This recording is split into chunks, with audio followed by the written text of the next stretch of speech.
Hi ஃபோக்ஸ். கடவுள் ஒரு மனிதனை முழுமையாக படைக்கிறதில்ல. ஸோ ஒரு சின்ன இன்கம்ப்ளீட்டாக தான் படைக்கிறாரு. ஏன் அந்த இன்கம்ப்ளீட் அப்படின்னா, சக மனிதர்களோட சேரும்போது நண்பனாக இருக்கலாம், இல்லை குடும்ப உறுப்பினராக இருக்கலாம், இல்லை மனைவியாக இருக்கலாம். அவங்களோட சேரும்போது அந்த வட்டம் கம்ப்ளீட் ஆகணும் அப்படின்றது தான் அவரோட நோக்கம். ஸோ அப்போ தான் அந்த ஒரு ரிலேஷன்ஷிப் ஒரு ஒன்றி கூடிய ரிலேஷன்ஷிப்பாக இருக்கும். ஸோ நேற்றுக்கு கன்ஸ்ட்ரக்டிவ் ஃப்ரெண்ட்ஷிப் பற்றி நம்ம பேசணுன்னே, ஸோ எல்லாமே விட்டு கொடுத்துட்டே போயிட்டுருக்க முடியுமா சார் அப்படின்னு சொல்லலாம் சில கொஸ்டின்ஸ் கேட்டாங்க.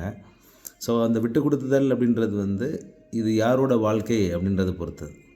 ஸோ என் வாழ்க்கை மகிழ்ச்சியாக இருக்குன்னா நான் விட்டு கொடுக்குறதுக்கு தவறு இல்லை அப்படின்றது தான் இந்த கான்செப்ட்டு. அப்படின்னா second criteria for that constructive friendship அப்படின்னு நம்ம எடுத்துக்கிறது is about you should know to draw boundaries. எப்போ நம்ம நோ சொல்லணும், அது நண்பனாக இருந்தாலும் சரி தான், குடும்ப உறுப்பினராக இருந்தாலும் சரி தான், இல்லை சக ஊழியர்களாக இருந்தாலும் சரி தான், விட்டு கொடுக்குற தன்மையில் எப்போ நோ சொல்லணுன்ற அந்த கான்செப்டை நம்ம பழகணும். அது எல்லாமே பழக்கத்தில் வரக்கூடியது தான். இட்ஸ் எ ப்ராக்டிஸிங் தான். Life it self it's a practice தான். ஸோ அந்த சே நோ அப்படின்ற அந்த வேர்டை யூஸ் பண்ணுறதுக்கு எப்போன்றதை நம்ம கற்றுக்க ஆரம்பிக்கணும். அப்போ தான் அந்த பவுண்ட்ரிஸ் நம்ம க்ரியேட் பண்ணிங்கன்னா தான் அந்த லைஃப், அந்த ஃப்ரெண்ட்ஷிப் இல்லை அந்த உறவுகள் லாங் லாஸ்டிங்காக போகும். ஸோ ஒரு உறவை ஷார்ட் 100 மீட்டர் ரேஸ் மாதிரி யோசிக்காங்க.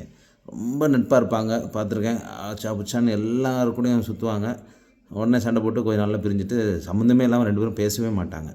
இந்த மாதிரி நிறைய உறவுகள் இருக்குது. அப்படி இல்லாமல் ஒரு மராத்தான் ஓட்டம் மாதிரி தான், ஸ்லோவாக பிஹேவ் பண்ணணும். ஸோ அவங்க பவுண்ட்ரிஸில் அவங்க இருப்பாங்க, நம்ம பவுண்ட்ரிஸில் நம்ம இருப்போம். ஸோ யாரோடைய வாழ்க்கை வாழ போகிறோன்றதை புரிஞ்சுக்கிட்டு அதுக்கு தகுந்த மாதிரி பவுண்ட்ரிஸை க்ரியேட் பண்ணிகிட்டு இருந்தால் ஒரு லைஃப் ஒரு லாங் டேர்ம் ஒரு மராத்தான் மாதிரி ஹாப்பியாக ஸ்மூத்தாக என்ஜாய் பண்ணி போக முடியும். ஸோ இந்த கான்செப்ட் தான் second concept of friendship or constructive friendship.